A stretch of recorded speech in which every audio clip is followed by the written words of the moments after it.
നമസ്കാരം. മലയാളി വാർത്തയിലേക്ക് സ്വാഗതം. നടൻ കൃഷ്ണകുമാറിന്റെ മകൾ ദിയ കൃഷ്ണയുമായി ബന്ധപ്പെട്ട് തട്ടിക്കൊണ്ടുപോകൽ കേസ്. നിർണായകമായിട്ടുള്ള വിവരങ്ങളാണ് ഈ ഒരു കേസുമായി ബന്ധപ്പെട്ട് ഇപ്പോൾ പുറത്തു വന്നിരിക്കുന്നത്. കൗണ്ടർ കേസ് നൽകിയ ദിയയുടെ സ്ഥാപനത്തിലെ 3 തൊഴിലാളികൾക്ക് എതിരെ ആ തൊഴിലാളികളുടെ വാദങ്ങൾ പൊളിക്കുന്ന തരത്തിലുള്ള തെളിവുകൾ ഇപ്പോൾ പുറത്തു വന്നുകൊണ്ടിരിക്കുകയാണ്. പോലീസ് ഇതിന്റെ രേഖകളൊക്കെ നേടിയിട്ടുണ്ട് എന്നാണ് വിവരം. മൂവരുടെയും അക്കൗണ്ടുകളിലേക്ക് ലക്ഷങ്ങൾ വന്നൊഴുകിയിട്ടുണ്ട് എന്ന് ഡിജിറ്റൽ തെളിവുകളൊക്കെ പോലീസ് നേടിയിരിക്കുകയാണ്. ജീവനക്കാരുടെ അക്കൗണ്ടിൽ വന്ന പണം മറ്റ് അക്കൗണ്ടുകളിലേക്ക് ട്രാൻസ്ഫർ ചെയ്തതടക്കമാണ് പോലീസ് ഇപ്പോൾ കണ്ടെത്തിയിരിക്കുന്നത്. ബാങ്ക് അക്കൗണ്ട് സ്റ്റേറ്റ്മെന്റ് പരിശോധിച്ചപ്പോഴാണ് ഈ കാര്യങ്ങളൊക്കെ വ്യക്തമായതെന്ന് പോലീസ് വൃത്തങ്ങൾ വ്യക്തമാക്കുന്നു.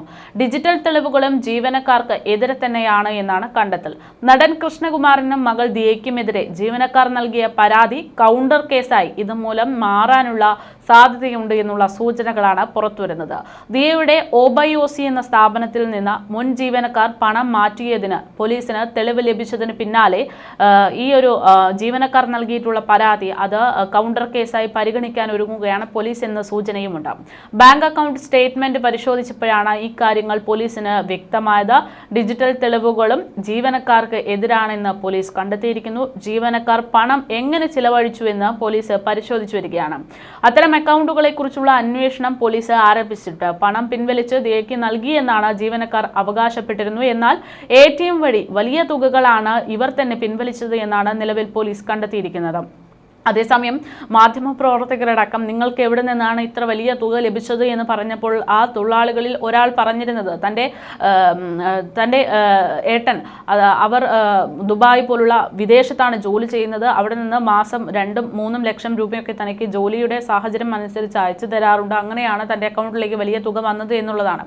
അത്തരത്തിലുള്ള ആരോപണങ്ങളെല്ലാം തന്നെ പൊളിഞ്ഞടങ്ങുന്ന രീതിയിലുള്ള റിപ്പോർട്ടുകളാണ് ഇപ്പോൾ പോലീസിന് ലഭിച്ചുകൊണ്ടിരിക്കുന്നത്. അതേസമയം തുടക്കം മുതൽ തന്നെ ഈ വിഷയവുമായി ബന്ധപ്പെട്ട് നടനും കുടുംബത്തിനുമെതിരെ നിരവധി ആരോപണങ്ങളാണ് ഈ പറയുന്ന മൂവർ സംഘം 3 തൊഴിലാളികളും ചേർന്ന് ഉന്നയിച്ചുകൊണ്ടിരുന്നത്.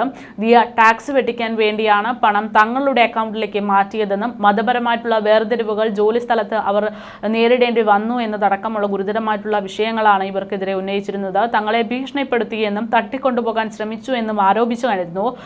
നടൻ കൃഷ്ണകുമാറിനെതിരെയും കുടുംബത്തിനെതിരെയും ഒക്കെ ഗുരുതരമായിട്ടുള്ള വകുപ്പുകൾ ചുമത്തുന്ന തരത്തിലുള്ള പരാതി ഇവർ നൽകിയിരുന്നത്.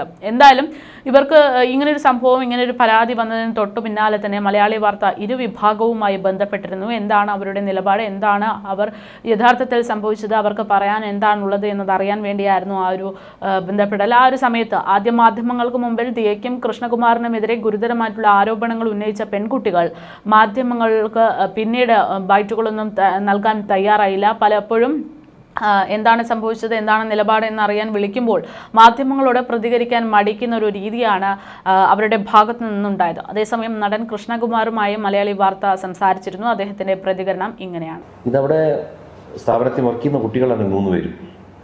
മോളുമായിട്ട് വളരെ അടുപ്പത്തിലാണ്. കാരണം മോളുടെ നിങ്ങൾക്ക് സോഷ്യൽ മീഡിയയിൽ മോളുടെ പ്രോഗ്രാംസ് കാണും, ബ്ലോഗിലൊക്കെ എല്ലാത്തിലും ഈ കുട്ടികളുണ്ട്. ഈ കുട്ടികളുമായിട്ട് വളരെ സഹകരണത്തിൽ പോകുന്ന കാണാം. അവളെക്കാൾ ഇളയവരും ഉണ്ട് അതിനകത്തൊക്കെ.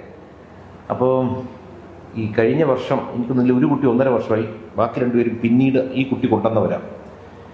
അങ്ങനെ ജോലി ചെയ്തുകൊണ്ടിരിക്കുമ്പോഴത്തേക്ക് ഇവളുടെ കല്യാണത്തെ തുടർന്ന് ഇവൾ ഗർഭിണിയാവുന്നു. ഈ ഗർഭിണിയാവുമ്പോൾ സ്ത്രീകൾക്കുണ്ടാകുന്നൊരു ബുദ്ധിമുട്ടുണ്ട്. ചിലപ്പോൾ ആദ്യത്തെ 5 മാസം ഛർദ്ദിലും ബഹളവും വളരെ മോശമാവും. അങ്ങനെ ഇവൾ പലപ്പോഴും ആശുപത്രിയും വീടുമായിട്ട് കഴിയുന്നതിലേക്ക് പക്ഷേ ഓഫീസുമായിട്ട് ബന്ധപ്പെട്ട് ചോദിക്കും. അപ്പോൾ ഈ കുട്ടികൾ കണക്ക് കൊടുക്കുന്നു, ചേച്ചി ഒരു ബിസിനസ്സും നടക്കുന്നില്ല. അപ്പോൾ ഇവിടെ വിചാരിച്ചു, കാരണം ഇവിടെ എപ്പോഴും വീഡിയോ ഇട്ടുകൊണ്ടിരിക്കും, ആ വീഡിയോ ഒന്നും വരാത്തതുകൊണ്ടായിരിക്കും എന്നൊക്കെ വിചാരിച്ചു. പക്ഷേ ഓൺലൈനിൽ പോകുന്നുണ്ട്, അത് നല്ലപോലെ പോകുന്നുണ്ട്. ഈ സ്റ്റോറിനകത്ത് ഇവരെന്ത് ചെയ്തെന്ന് വെച്ച് കഴിഞ്ഞാൽ, ഈ സമയത്ത് ഇവർ വരുന്നവർക്കൊക്കെ ഇങ്ങനെ QR കോഡ് വർക്ക് ചെയ്യുന്നില്ല, അല്ലെങ്കിൽ QR കോഡ് മാറ്റി വയ്ക്കും. എന്നിട്ട് പറയുന്നത് ഇതാണ് QR കോഡ്, ഞാൻ അവരുടെ ഫോൺ കാണിച്ച് അതിലോട്ട് പൈസ മാറ്റുന്നു. പലരും ചോദിച്ചു, അതല്ലല്ലോ, ഈ പേരല്ലല്ലോ, OCയുടെ ദിയയുടെ പേരല്ലല്ലോ ഒക്കെ ചോദിക്കുന്നുണ്ട്. അപ്പോൾ പറഞ്ഞത് അക്കൗണ്ടിൻ്റെ നമ്പറാണ്, പുള്ളിക്കാരി സുഖമില്ല, വന്നില്ല.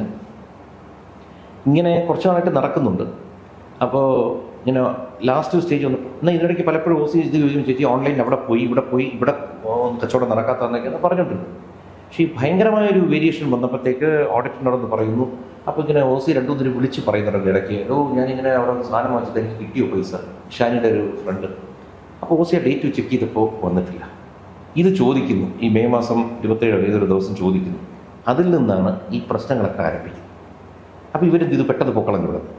അത് കഴിഞ്ഞപ്പോൾ ഇവർക്ക് രാത്രിയൊക്കെ ഒരു ഫോൺ ചെയ്ത് ഞങ്ങൾ അങ്ങനെയാണ് ഇങ്ങനെയാണ് ഞങ്ങൾ കുറച്ച് പൈസ എടുത്ത് തിരിച്ചു തരാം, ശരി കൊണ്ടുവരാൻ പറഞ്ഞു. അങ്ങനെ രാവിലെ പൈസയുമായിട്ട് ഇവർ ഓഫീസിൽ വരും. നോക്കുമ്പോൾ ചെറിയൊരു തുക ഇവർ ഫോൺ വാങ്ങിച്ചു, ഫോൺ തരാൻ പറഞ്ഞു. ഗൂഗിൾ പേ നോക്കിയപ്പോൾ ഇവിടെ നിന്ന് പോയിരിക്കുന്ന സംഖ്യ അതിഭീകരമായ സംഖ്യ. അത് കഴിഞ്ഞപ്പോൾ കുറച്ചുകൂടി സംബന്ധിച്ച് ഞങ്ങൾ അങ്ങനെ തെറ്റുപറ്റിപ്പോയി, ഞങ്ങൾക്ക് ഇതിലൊന്നും ചെയ്യരുത്. ഇതെല്ലാം വീഡിയോയിലുള്ളതാണ്, ഞാൻ പറയുന്നതല്ല, ഇതെല്ലാം പോലീസ് കൊണ്ടുപോയിട്ടുണ്ട്. അപ്പോൾ എന്നെയൊക്കെ അറിയിച്ചു. ഞാനും ഇവിടെ നിന്ന് ഞങ്ങൾ അവിടെ ചെന്ന് കഴിഞ്ഞപ്പോൾ അവിടെ നമ്മുടെ ഡ്രൈവേഴ്സും സ്റ്റാഫും എല്ലാം വന്നപ്പോഴത്തേക്ക് കുറച്ചധികം ആൾക്കാരായി സംസാരം ശബ്ദം കൂടി തുടങ്ങി. അപ്പോൾ അവിടുത്തെ അസോസിയേഷൻ്റെ ആൾക്കാർ പറഞ്ഞു, പക്ഷേ ഇതൊരു ബുദ്ധിമുട്ടുണ്ടാവും, ഇല്ലെങ്കിൽ കാര്യം ചെയ്യാമോ, വേറെ എവിടെയെങ്കിലും പോകാം. ഞാനെന്താ അങ്ങനെ ഞങ്ങൾ ഇവിടെ ഓഫീസിലേക്ക് വരും. ഇവിടെ വന്ന് ഈ ഘട്ടത്തിലാണ് ഇവിടെ സ്റ്റാഫുണ്ട്, ഇവിടുത്തെ ഡ്രൈവേഴ്സുണ്ട്, എല്ലാവരും നിൽക്കും. ഓടിച്ചെന്ത് കാര്യങ്ങൾ സംസാരിക്കുമ്പോൾ അവർ പറഞ്ഞു ഞങ്ങൾ കുറച്ച് പൈസ ഉടൻ തരാം. ഇതിൽ 3 പെൺകുട്ടികളിരിക്കുമ്പോൾ അതിൽ ഒരു കുട്ടിയുടെ ഭർത്താവ് ഇരിക്കുന്നു. ഒരാളുടെ ഭർത്താവ് പുറത്ത് പോയി ഒരു 3-4 മണിക്കൂറിനകത്ത് പൈസയും കൊണ്ടുവരുന്നു. 8,80,000-82,000 രൂപ കൊണ്ട് തരുന്നുണ്ട്. ഇതെല്ലാം വീഡിയോയിലുണ്ട്, അവരോട് വയ്ക്കുന്നു. അപ്പോൾ അവർ ഞങ്ങൾ ഈ പറയുന്നത്ര തുക എടുത്തിട്ടില്ല, അപ്പോൾ നിങ്ങളുടെ കണക്ക് പ്രകാരം ഇത്രയാണല്ലോ, അത് ഞങ്ങൾ എടുത്തിട്ടില്ല, അത് അങ്ങനെ റിപ്പീറ്റ് ചെയ്ത് ഞങ്ങൾ അങ്ങോട്ടും ഷെയർ ചെയ്തുകൊണ്ട് പറ്റും, എന്തൊക്കെയോ ഒരു പറയുന്നുണ്ട്. ശരി, എത്ര തരാൻ പറ്റും? അവസാനം ഒരു കണക്ക് പറഞ്ഞ് ഇനി ഒരു 15 ലക്ഷം തന്ന് ഞങ്ങൾ തീർക്കാം. ശരി, ചെക്ക് നാളെ കൊണ്ടുവരാം. ചെക്ക് ഞങ്ങൾക്കില്ല, ബാങ്കിൽ അപ്ലൈ ചെയ്യണം. ഇതെല്ലാം കള്ളമാണെന്ന് നമുക്കറിയാം. ഞാനും നോക്കുന്നത് വെച്ചാൽ ഇതിനകത്ത് നമ്മുടെ പിള്ളേരുടെ ഒരു നോട്ടപ്പേശക സംഭവിച്ചതുകൊണ്ടാണല്ലോ ഇതിലോട്ട് എത്തിയത്. പിന്നെ ഇവരെല്ലാം പെൺകുട്ടികളാണ്, 2 പേര് കല്യാണം കഴിച്ചിട്ടുണ്ട്, ഒരാൾ ഒരു കുഞ്ഞൊക്കെ ഉള്ളതാണ്. ഞാൻ ശരി ഒരു കാര്യം ചെയ്യാം, ഒത്തുതീർപ്പാക്കി ഇത്ര പൈസ കൊണ്ടുവരാൻ പറഞ്ഞു ഇവിടെ നിന്ന് പോകുന്നു. ഇതിനെല്ലാം വീഡിയോസ് പോലീസ് എടുത്തുകൊണ്ട് പോയിട്ടുണ്ട്.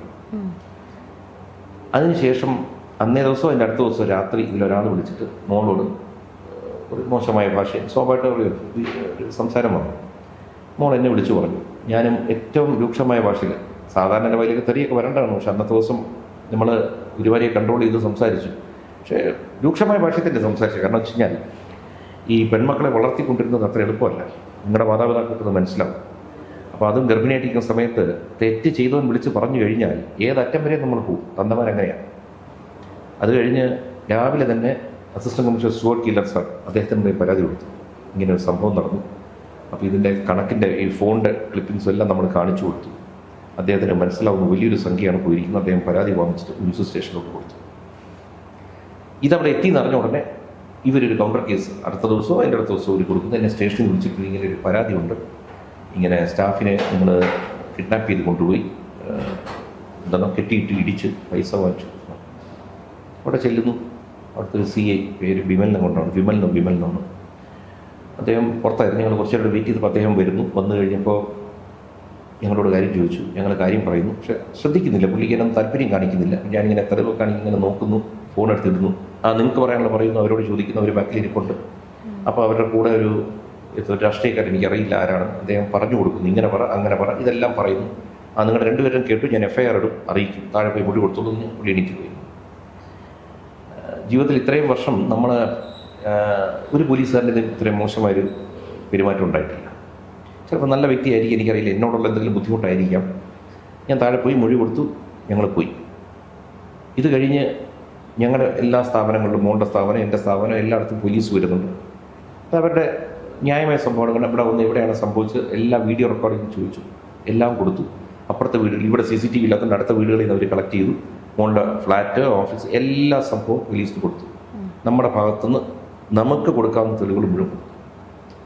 ഇത് കഴിഞ്ഞ്, അതായത് അവർ കൗണ്ടർ കേസ് കൊടുത്തിരിക്കും. പക്ഷെ ഇന്ന് രാവിലെ ഞാൻ ഇവിടെ ഇരിക്കുമ്പോൾ എൻ്റെ അടുത്ത് പലരും വിളിച്ചു പറഞ്ഞു, ഷമാറെ നിങ്ങൾക്കെതിരെ വലിയൊരു സംഭവം വന്നിട്ടുണ്ട്, ഏതോ ചാനലിൽ ബ്രേക്കിംഗ് വരുന്നു, എന്താണ് നിങ്ങൾ തട്ടിക്കൊണ്ടുപോയൊരു കേസ് എന്താണ്. അത് കഴിഞ്ഞതും പെട്ടെന്ന് കുറേ ഫോൺ കോൾ വരാൻ തുടങ്ങി. അപ്പോൾ എനിക്ക് മനസ്സിലായി ഇത് എന്തോ കുഴപ്പമുണ്ടല്ലോ, അല്ലെങ്കിൽ FIR ഇട്ട നമുക്ക് SMS കാരണം വന്നിട്ടില്ല. അപ്പോഴാണ് പലരും പറഞ്ഞു, ഷമാറത് അപകടമുണ്ട്, കാരണം ശനിയാഴ്ച നിങ്ങൾക്കെതിരെ അറസ്റ്റ് വാറണ്ട് ജാമ്യം ഇല്ലാത്ത ഇട്ടിരിക്കുന്നതാണെങ്കിൽ അകത്ത് ആകാനാണ്. ഞാൻ പക്ഷേ തകരാനകത്താവും, നമുക്ക് പ്രശ്നമൊന്നുമില്ല, മാറി നിൽക്കാനും താല്പര്യമില്ല, ഇവിടെ തന്നെ കാണും. അപ്പോൾ ചാനലുകാർ വരാൻ തുടങ്ങി. ഞാൻ വരും, എല്ലാവരും വന്നു. ഇതേപോലെ ഇതേ കാര്യം നമ്മൾ പറഞ്ഞു കൊടുക്കുന്നു. അപ്പോൾ പലരും പറഞ്ഞു അങ്ങനെയല്ല, ഇത് പരാതി കൊടുക്കണ്ട. അപ്പോൾ അന്ന് ഈ പരാതി കൊടുത്ത കൂട്ടത്തിൽ തന്നെ ഇത് നമ്മൾ മുഖ്യമന്ത്രിയുടെ ഓഫീസിലോട്ട് മെയിൽ അയച്ചത്. പക്ഷേ ഇന്ന് അതിശക്തമായൊരു പരാതി തന്നെ അവിടെ കൊടുക്കുകയും അവിടെ നിന്ന് ഏറ്റവും ഉചിതമായ ന്യായമായ നമുക്ക് വളരെയധികം ഒരു ഉറപ്പ് കിട്ടുന്ന വാക്കാണ് പറഞ്ഞത്. കാരണം ഈ കേസ് കൃത്യമായി അന്വേഷിക്കും. ഞാനും പറയുന്നത് വെച്ചാൽ എനിക്ക് അനുകൂലമായിട്ട് വേണമെന്നൊന്നും ആരോടും പറയുന്നു പോലുമില്ല. ഇതിലെന്താണ് നടന്നത് നിഷ്പക്ഷമായ അന്വേഷണം നടത്തി ആര് തെറ്റ് ചെയ്തു അവരെ ശിക്ഷിക്കുക. പണം പോയിട്ടുണ്ടെങ്കിൽ പണം പിടിച്ചു. ഇനി ഒരു ഒത്തുതീർപ്പിനോ ഒരു കളിതമാശയ്ക്കോ ഒന്നിനും നമ്മളില്ല. കാരണം നമ്മളെ അറസ്റ്റ് ചെയ്ത് അകത്താക്കാനുള്ള നീക്കം അവർ നടത്തിയിട്ടുണ്ടെങ്കിൽ തെറ്റ് ചെയ്തവൻ കൗണ്ടർ കേസിൽ വെച്ചിട്ട് ആണെങ്കിൽ നമ്മൾ ഏതറ്റം വരെ നമുക്ക് മക്കളെ കുടുംബത്തിനെ നമുക്ക് സംരക്ഷിച്ചേ പറ്റും.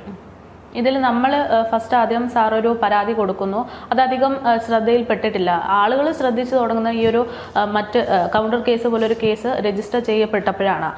അതിനുശേഷം ഇപ്പോൾ പരാതി കൊടുത്ത 3 പെൺകുട്ടികൾ അവർ മാധ്യമങ്ങൾക്ക് മുമ്പിലെത്തി ഒരുപാട് ആരോപണങ്ങൾ ഇപ്പോൾ പറയുന്നുണ്ട്. അതിൽ പ്രധാനമായിട്ടും പറയുന്നത് വലിയ രീതിയിൽ അവരെ അധിക്ഷേപിക്കുന്ന തരത്തിലുള്ള ജാതീയപരമായിട്ടും അല്ലാതെയുമുള്ള ഒരു രീതിയിലാണ് ഇവിടെ നിന്ന് പെരുമാറിയിരുന്നത് എന്ന് പറയുന്നു. അതേപോലെ തന്നെ OC ഒരുപാട് പണം നേരിട്ടല്ലാതെ ഇവരുടെ അക്കൗണ്ടിൽ ഓരോ തരം ചോദിച്ചാൽ ഓരോ ഉത്തരം പറഞ്ഞു പോവാം. ജാതീയപരമായിട്ടാണെങ്കിൽ അതിന് ഉത്തരം പറയുന്നത് ഒറ്റ കാര്യം ചോദിക്കട്ടെ, ജാതീയപരമായിട്ട് ആക്ഷേപിച്ചെങ്കിൽ ഈ കുട്ടികളെ എടുക്കുമ്പോൾ ഏത് ജാതി ഏത് മതം അറിഞ്ഞിട്ടല്ലേ എടുക്കുന്നത്. അപ്പോൾ അങ്ങനത്തെ ഒരു ഇഷ്ടക്കുറവുണ്ടെങ്കിൽ ഞങ്ങൾക്ക് അത് നോക്കി അങ്ങ് എടുത്താൽ പോലും വളരെ ഈസിയായി. ഇന്നതൊക്കെ വളരെ എല്ലാവരുടെയും മതവും ജാതി അറിയാമല്ലോ. പിന്നെ ഓസിയുടെ ഒരു ഇൻഫ്ലുവൻസറാണ്. അപ്പോൾ ചിലപ്പോൾ നിങ്ങൾ വീഡിയോസ് കണ്ടിട്ടുണ്ട്. ഓസിയുടെ എല്ലാ പരിപാടികളും ഈ കുട്ടികളല്ലേ കൂടെ നിൽക്കുന്നത്. ഈ കുട്ടി ഇവർ ഓസി ഇപ്പോൾ ഞങ്ങളുടെ വീട്ടിൽ എല്ലാവരും പല ജാതികളിൽ നിന്ന് കല്യാണം കഴിച്ചത്. ഞാനും ഭാര്യയും 2 ജാതിയാണ്, എൻ്റെ മോളും മരുമോനും വേറെ ജാതിയാണ്. അതുകൊണ്ട് അവരുടെ ചടങ്ങ് പ്രകാരം എന്തൊരു പൂജ നടത്തുന്ന സംഭവമുണ്ട്. ഈ കുട്ടികളെ നടത്തുന്നത് അതിലൊരു കുട്ടി കല്യാണം കഴിച്ചതാണ്, കല്യാണം കഴിച്ചവർ നടത്തുന്നത്. അങ്ങനെ അകറ്റി നിർത്തുന്നതാണെങ്കിൽ നിങ്ങളൊന്ന് ആലോചിച്ചു പോകും. ഒരുമിച്ചിരുന്ന ഭക്ഷണം എല്ലാം സോഷ്യൽ മീഡിയ കിടക്കുകയില്ലേ. അവിടെ ആരോപണം ഉന്നയിക്കുന്നതിൽ യാതൊരു കുഴപ്പമില്ല. സ്വാതന്ത്ര്യമുള്ള നാടാണ്. നമുക്ക് ഫ്രീഡം ഓഫ് സ്പീച്ച് എന്നൊരു സംഭവമുണ്ട് നമ്മുടെ നാട്ടിൽ. ആർക്കും എന്തും പറയാം. പക്ഷേ ഈ കുഴപ്പമില്ല പറയൂ. ഇപ്പോൾ ഒരു ആരോപണം അടുത്തെന്താണ് പറഞ്ഞത്? അടുത്തത് ഈ പറയുന്നത് പോലെ OC പണം, അതായത് സ്ഥാപനത്തിൽ നിന്ന് കിട്ടുന്ന പണം നേരായ രീതിയിലല്ലാതെ, അതായത് ഇപ്പം ഇവരുടെ അക്കൗണ്ടിലേക്ക് മാറ്റുന്നു, പിന്നീട് ATM വഴി OCക്ക് തന്നെ എടുത്തു കൊടുക്കുന്നു. അതായത് അത് നികുതി തട്ടിപ്പിന് വേണ്ടിയിട്ടാണ് ഇത്തരത്തിൽ OC തന്നെ പണം വാങ്ങിച്ചുകൊണ്ടിരുന്നത് എന്നുള്ള ഒരു ആരോപണം കൂടെ ഉന്നയിച്ചിട്ടുണ്ട്. നികുതി തട്ടിപ്പാണെങ്കിൽ തന്നെ ഞാൻ ഒരു കാര്യം ചോദിക്കട്ടെ. ആദ്യം പറഞ്ഞത് ഇവർ കുട്ടികൾ അവരുടെ ഇതിൽ വാങ്ങിച്ചു തന്നെ പറഞ്ഞു. അപ്പോൾ ഒരു കാര്യം ഉറപ്പായി നിങ്ങൾക്ക്, അവർ വാങ്ങിച്ചു ഉറപ്പായല്ലോ. അങ്ങനെ ഈ പൈസ എങ്ങനെ OCക്ക് തിരിച്ചു കൊടുക്കാം? ഒന്നുകിൽ ക്യാഷായിട്ട് എവിടെയെങ്കിലും ATMയിൽ പോയി വിഡ്രോ ചെയ്യണം, അല്ലെങ്കിൽ അക്കൗണ്ടായിട്ട് GPayയിൽ അയച്ചു കൊടുക്കുക. അപ്പോൾ ടാക്സ് ഒട്ടിക്കാനാണെങ്കിൽ അക്കൗണ്ടിൽ അയക്കില്ല, എന്ത് ചെയ്യും? വിഡ്രോ ചെയ്യും. വിഡ്രോ ചെയ്യണമെങ്കിൽ ATMയിൽ വിഡ്രോ ചെയ്യണമല്ലോ, വിഡ്രോയൽ സ്റ്റേറ്റ്മെൻറ്റിനകത്ത് വരണമല്ലോ. അങ്ങനെ എവറി ഡേ ഈ കുട്ടികൾക്ക് ഞങ്ങൾക്ക് പൈസ വന്ന് തെളിവ് വേണം, അവർ പ്രൊഡ്യൂസ് ചെയ്യട്ടെ. അതുപോലെ തന്നെ ഇപ്പം ബിസിനസ് ആയതുകൊണ്ട് തന്നെ കൃത്യമായിട്ട് രാവിലെയും വൈകുന്നേരവും നമ്മൾ എന്തൊക്കെ സ്റ്റോക്ക് പോയിട്ടുണ്ട്, എന്തൊക്കെ വന്നിട്ടുണ്ട് എന്നതിൻ്റെ ഒരു കണക്ക് ഒക്കെ എടുക്കുമല്ലോ. അപ്പോൾ അത്തരത്തിലൊരു രീതിയിലായിരുന്നില്ലേ ബിസിനസ് പോയിക്കൊണ്ടിരുന്നത്? ഇല്ല. ഇതിനകത്ത് എന്തുകൊണ്ടാണ് ഞാൻ പലപ്പോഴും ഒരു ഒത്തുതീർപ്പിന് പോകും കിട്ടുന്ന പൈസ വാങ്ങിക്കുന്ന പറയാൻ കാര്യം, നോട്ടപ്പശക്ക് മകളുടെ ഭാഗത്തുനിന്ന് ഉണ്ടായിരിക്കുന്നു. എൻ്റെ കാരണം ഇവിടെ കല്യാണം കഴിക്കുന്നത് വരെ കൃത്യമായിരുന്നു കണക്കുകളും. ഇവിടെ എന്നും സ്റ്റോറി പോകുന്നു, രാവിലെ വൈകുന്നേരം എല്ലാ ബില്ലും മറ്റും ചെക്ക് ചെയ്യുന്നു. കല്യാണം അതിനുശേഷം ഗർഭിണിയായപ്പോഴത്തേക്കുണ്ടായ ഒരു ഇഷ്യൂ ആണ് ഇതിൻ്റെ എല്ലാത്തിൻ്റെ കാരണം. കാരണം അവൾ ഗർഭിണിയായപ്പോൾ ഞാൻ നേരത്തെ പറഞ്ഞു പലതരത്തിലുള്ള ബുദ്ധിമുട്ടില്ല. ഇവൾക്കും അതുപോലെ ബുദ്ധിമുട്ടില്ല. 5 മാസത്തോളം ആശുപത്രി വീടുമായിട്ട്. ഇപ്പോൾ ഭർത്താവാണ് IT വർക്ക് ചെയ്യുന്നു, അയാൾക്കും ശ്രദ്ധിക്കാൻ പറ്റും. ഇവരെല്ലാവരും എന്ത് വൈകുന്നേരം ഗൂഗിൾ എടുത്തിട്ട് മറ്റേ കുട്ടി വിളിക്കും, മറിച്ച് കുട്ടി വിളിക്കും, എന്തായി അവൻ്റെ കണക്ക് കൊടുക്കുന്നു, ഓക്കെ കഴിഞ്ഞു. ഇതിനപ്പുറം നോക്കിയിട്ടില്ല. എന്നിട്ടും ഇത് കഴിഞ്ഞ് ശരിയായപ്പോൾ സ്റ്റോക്ക് കുറവാണെന്ന് ഇവർ പറഞ്ഞു. ഇവള് മൈസൂരിലും മറ്റെടുത്ത് ഓരോ സ്ഥലത്ത് പോയി സ്റ്റോക്ക് വാങ്ങിച്ച് ഫില്ല് ചെയ്യുന്നു, വീണ്ടും പൈസ വരുന്നില്ല. അങ്ങനെ ഓഡിറ്ററോട് ചോദിച്ചു എന്തൊരു ഇത് വരുന്നുണ്ട്. ഓഡിറ്റർ വന്ന് നോക്കി കണ്ടെത്തിയപ്പോഴാണ് ഇത് സംഭവം അറിയുന്നത്. അല്ലെങ്കിൽ ഇതിനകത്ത് പോരായ്മകൾ നമ്മുടെ ഭാഗത്തുണ്ട്. പക്ഷേ അത് പറഞ്ഞാലും ക്രൈമാണ്. ഒരു പോരായ്മ ഉണ്ടെന്ന് പറഞ്ഞു. ഇപ്പം ഞാൻ ചോദിച്ചു, എനിക്ക് വഴി കിടന്ന് 1 കോടി രൂപ കിട്ടി, അങ്ങ് എടുത്തോണ്ട് പോയാലോ, പിടി വീഴും, നമ്മുടേതല്ല. അതുകൊണ്ട് പോരായ്മ നമ്മുടെ ഭാഗത്തുണ്ടെന്ന് പറഞ്ഞാൽ അവർ ചെയ്ത തെറ്റിനെ ന്യായീകരിക്കാൻ പറ്റില്ല. തെറ്റാണ്. അതുപോലെ തന്നെ ഇവരിപ്പം പ്രധാനമായിട്ടും കേസിനെ സ്ട്രോങ് ആക്കുന്നത് സാറും അതുപോലെ തന്നെ OCയും ചേർന്ന് ഇവരെ 3 പേരെയും തട്ടിക്കൊണ്ടുപോയി എന്നാണ് പറയുന്നത്. അതിനോടൊപ്പം തന്നെ ഈ കുടുംബത്തിലുള്ള ബാക്കിയുള്ള പേരെയും കൂടെ, അതായത് 6 പേർക്കെതിരെ കേസുണ്ട് എന്ന തരത്തിൽ ഇപ്പോൾ റിപ്പോർട്ടുകളൊക്കെ പുറത്തു വരുന്നുണ്ട്. നിങ്ങൾ അവരെ തട്ടിക്കൊണ്ടുപോയി ഭീഷണിപ്പെടുത്തി എന്നതടക്കമുള്ളതാണ് കേസിൽ പ്രധാനമായിട്ടും വാദിഭാഗം അവർ പറയുന്നത്. അപ്പോൾ ആ ഒരു വാദത്തിനോട് എങ്ങനെയാണ് പ്രതികരിക്കുന്നത്? അല്ല, നമ്മുടെ നാട്ടിൽ നേരത്തെ പറഞ്ഞില്ലേ, നമുക്ക് അഭിപ്രായ സ്വാതന്ത്ര്യമുള്ളൊരു നാടാണ്. അപ്പോൾ അവരവരുടെ അഭിപ്രായം, അതായത് ഒരു ആരോപണത്തിൻ്റെ രീതിയിൽ പറയുന്നു. ഞാനിപ്പോൾ നിങ്ങളടുത്ത് പറയുന്നു ഞാനാണ് കേസ് ആദ്യം കൊടുത്തത് പറഞ്ഞാൽ നിങ്ങൾ ചോദിക്കുന്നു തെളിവെടുച്ചാൽ സെക്കൻഡ് ഞാൻ കാണിച്ചിരും, പോലീസിന് റെസീറ്റ് കിട്ടും. ഇതിവിടെ ഇരിക്കുകയാണ്. 2, ഇവർക്ക് എവിടെ വേണം ഏത് തെളിവും കാണിക്കാം. ഇവർക്ക് എന്ത് തെളിവാണ് ഇന്ന് അതിനകത്ത് അവർ കാണിച്ചത്? ആരോപണം ഉന്നയിച്ചല്ലാതെ ആകെ റെക്കോർഡ് സംഭവം എൻ്റെ ശബ്ദം കേൾപ്പിക്കാൻ പറ്റും. ഞാൻ അവന് അടുത്ത് സംസാരിക്കുന്നത്. അതല്ലാതെ എന്ത് തെളിവ് അവർ കാണിച്ചു? നിങ്ങളുടെ ടാക്സ് എന്ന് പറഞ്ഞത് ഞങ്ങൾക്കറിയാം, ഞങ്ങളുടെ ടാക്സ് അടച്ച പേപ്പേഴ്സ് ഇരിപ്പുണ്ട്. ഇനിയിപ്പോൾ കൊടുക്കാൻ പോകുന്ന ആരാ? ഇവർ ഈ പൈസ ഒന്നുമില്ലേ, ഇവർ ടാക്സ് അടയ്ക്കേണ്ടി വരും. ഞങ്ങൾ അടച്ചിട്ട് ഞങ്ങൾക്ക് കുഴപ്പമില്ല, ഞങ്ങൾക്ക് എല്ലാ മാസവും അടഞ്ഞു പോകുന്നതാണ്. അതുകൊണ്ട് ഈ എടുത്തെറിയുമ്പോൾ ആലോചിച്ചിട്ട് തിരിഞ്ഞു വന്ന് കൊത്തും. നമ്മളൊന്നിനും പോകുന്നില്ല, നമ്മൾ നിയമ നടപടിയായിട്ട് മുന്നോട്ട് പോകും. കാരണം അവർ ഒത്തുതീർപ്പിനുള്ള വഴി അടച്ചു. ഇവരല്ല, ഇവർ വാങ്ങാൻ പിടിച്ച പിള്ളേരാണ്. ഈ പിള്ളേർ നമ്മളായിട്ട് ഭയങ്കര കൂട്ടായിരുന്നു. ഈ കുട്ടികൾക്ക് ഇതിനെപ്പറ്റിയുള്ള അറിവൊന്നുമില്ല. ഇന്ന് തന്നെ കുട്ടികൾ അറിയാതെ പറഞ്ഞു, ഞങ്ങളെ അഡ്വക്കേറ്റ് പറയുകയാണ് ഞങ്ങൾ സംസാരിക്കുന്നത്. അപ്പോൾ ആലോചിക്കും, അതുപോലും പറയാൻ പാടില്ലെന്ന് നമുക്കറിയില്ല. അപ്പം അതിൽ തെറ്റില്ല. കാരണം വെച്ചാൽ ആർക്കോ കുറച്ച് വരുമാനം കിട്ടും, ഇവരുടെ കയ്യിൽ കുറച്ച് പൈസ നമ്മുടെ ഇരിപ്പുണ്ട്, അത് തീരുന്നവരെയുള്ള അഭ്യാസം നടക്കത്തില്ല. ഇതിപ്പം ഈ പറയുന്നത് പോലെ, അതായത് തുടക്കത്തിൽ ഒന്ന് ശ്രദ്ധിച്ചു, അതായത് ഇവർ കുറച്ച് പൈസ എടുക്കുന്നുണ്ട് എന്നത് ശ്രദ്ധിച്ചു. അതിൻ്റെ തൊട്ടടുത്ത ദിവസം തന്നെ ഇത് ചോദ്യം ചെയ്തപ്പോൾ തന്നെ ഇവർ ജോലി ഇട്ടിട്ട് പോകുന്നു എന്ന് പറയുന്നു. അപ്പം തന്നെ കോൺടാക്ട് ചെയ്തിട്ടുണ്ടായിരുന്നില്ലേ, നിങ്ങൾ എന്തിനാണ് ഈ ഒരു പേരിൽ പോയത്, അല്ലെങ്കിൽ ആ വാങ്ങിച്ച പണം തിരികെ തരണം, അങ്ങനെയൊന്നും പറഞ്ഞിട്ടുണ്ടായിരുന്നില്ല? കൃത്യം അങ്ങോട്ടും ഇങ്ങോട്ട് സംസാരിച്ചിരിക്കും. 100ഓളം കോളുകളുണ്ട്, എല്ലാത്തിൻ്റെയും റെക്കോർഡ്സ് ഉണ്ട്.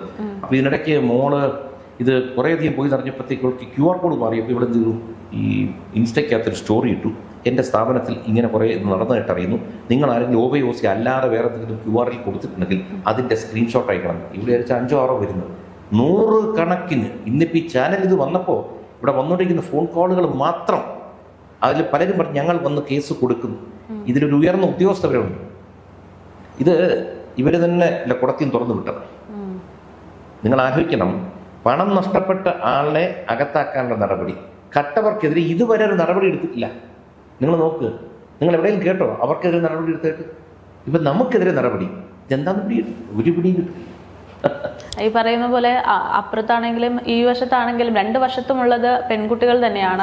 രണ്ടുപേരും ഉന്നയിക്കുന്ന ആരോപണങ്ങൾ ഗുരുതരമായിട്ടുള്ളതാണ്. ഇപ്പോൾ നിങ്ങളുടെ ഭാഗത്തുനിന്ന് എടുത്തു നോക്കുകയാണെങ്കിലും വലിയൊരു ബിസിനസ് നടത്തുന്നതിനിടയിൽ സ്ഥാപനത്തിലുള്ള തൊഴിലാളികൾ തന്നെ കൂടെ നിന്ന് ചതിച്ചു എന്ന് പറയുന്നു. മറുവശത്ത് മുതലാളികൾ വലിയ രീതിയിലുള്ള മോശമായിട്ടുള്ള രീതിയിൽ ബിഹേവ് ചെയ്യുന്നു. അതിനോടൊപ്പം വലിയ ജോലി പ്രഷറാണ്.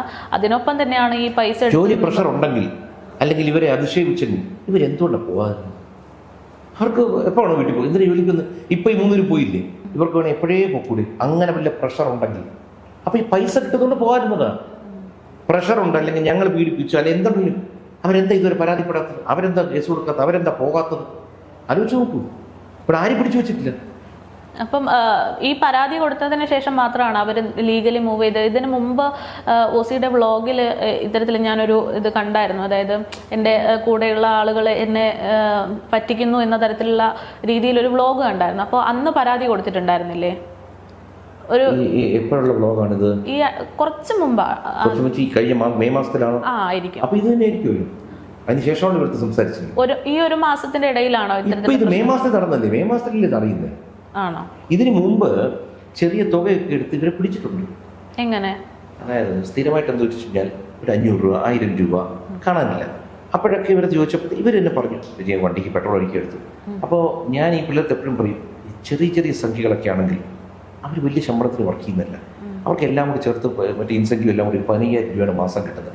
ഒരു 15000 രൂപയ്ക്ക് നമുക്കറിയാം ബുദ്ധിമുട്ടുണ്ട് ജീവിക്കാൻ. അപ്പോൾ എന്ന് വെച്ച് കക്കാൻ നമ്മൾ അവസരം കൊണ്ട് കൊടുക്കില്ല. അത് അങ്ങനെ പെട്രോൾ എടുത്തോളാം, ആ പെട്രോൾ എടുത്ത് വിട്ടുകൊടുത്ത് എന്നോട് പറയുമ്പോൾ. പക്ഷെ 3-4 തവണയപ്പോൾ ഞാൻ പറഞ്ഞു തരാം, ഈ പിള്ളേർ ശരിയല്ല, പറഞ്ഞു വിടണം. ഇത് ഞാൻ പറഞ്ഞതാണ്. പക്ഷെ അന്ന് പറഞ്ഞില്ല, വെച്ചാൽ ഒരു കുട്ടി ഇപ്പോൾ പ്രസവിച്ചേ ഉള്ളൂ, ഇങ്ങനെയൊക്കെ ഓരോ കാര്യങ്ങളും നമ്മുടെ എല്ലാ ഫംഗ്ഷനും വരുന്നത് എൻ്റെ പിള്ളേർ ദിവസം പറയും. അത് അവരുടെ ഒരു രീതിയാണ്. കാരണം എന്നെപ്പോലെ ഒരു ഇതുണ്ട്, ഞാൻ ഒരാളെ വിശ്വസിച്ചാൽ എനിക്കത് വിശ്വസിക്കുമ്പോൾ പെട്ടെന്നൊരു ആരോപണം കേട്ടാൽ നമുക്ക് മുറിച്ചു വിടാൻ പറ്റില്ല. ഇത് എൻ്റെ ഒരു നേച്ചർ അവൾക്ക് കിട്ടിയിരിക്കുന്നതാണ്. ഇതൊക്കെ നമ്മൾ ന്യായീകരണം, ഇതൊന്നും പറഞ്ഞിട്ട് കാര്യമില്ല. ഇതൊരു ഗുരുതരമായ സംഭവം നടന്നിരിക്കുന്നു. ഇത് കോടതിയിലോട്ട് പോകുമ്പോഴാണ് എന്ത് പറ്റും വെച്ചാൽ സ്വാഭാവികം അവർ ഏറ്റവും നല്ല ലോയറെ കൊണ്ടുവരും, ഏറ്റവും വലിയ വകുപ്പുകൾ കൊണ്ടുവരും, എല്ലാം കൊണ്ടുവരും. നമ്മളും അതനുസരിച്ച് പോകും. അവരവരെ തെളിവ് കൊണ്ടുവരും, നമ്മൾ തെളിവ് കൊണ്ടുവരും. അവിടെ ഇമോഷണലായിട്ടൊന്നും വർക്ക് ചെയ്യില്ല. അവിടെ ശാസ്ത്രീയമായ തെളിവുകൾ വെച്ച് മാത്രമേ കോടതിയിൽ വർക്ക് ചെയ്യൂ. ഇപ്പൊ കേസിന്റെ കാര്യത്തിലേക്ക് വരുമ്പോൾ എങ്ങനെയാണ്? സാറിനും മകൾക്ക് എതിരെ മാത്രമാണോ കേസുള്ളത്, അല്ലെങ്കിൽ ഈ പറയുന്നത് കുറെ പേർക്കെതിരെ ഉണ്ടല്ലോ? എനിക്കത് കൃത്യം ഇത് കിട്ടിയിട്ടില്ല. എനിക്ക് 6-7 പേർക്കെതിരെയാണ് കേസ് കൊടുത്തിരിക്കുന്നത്. എൻ്റെ ഫ്രണ്ട് സന്തോഷ്, എനിക്കത് ഭാര്യയും മക്കളും എല്ലാം കൊണ്ടും തോന്നുന്നു.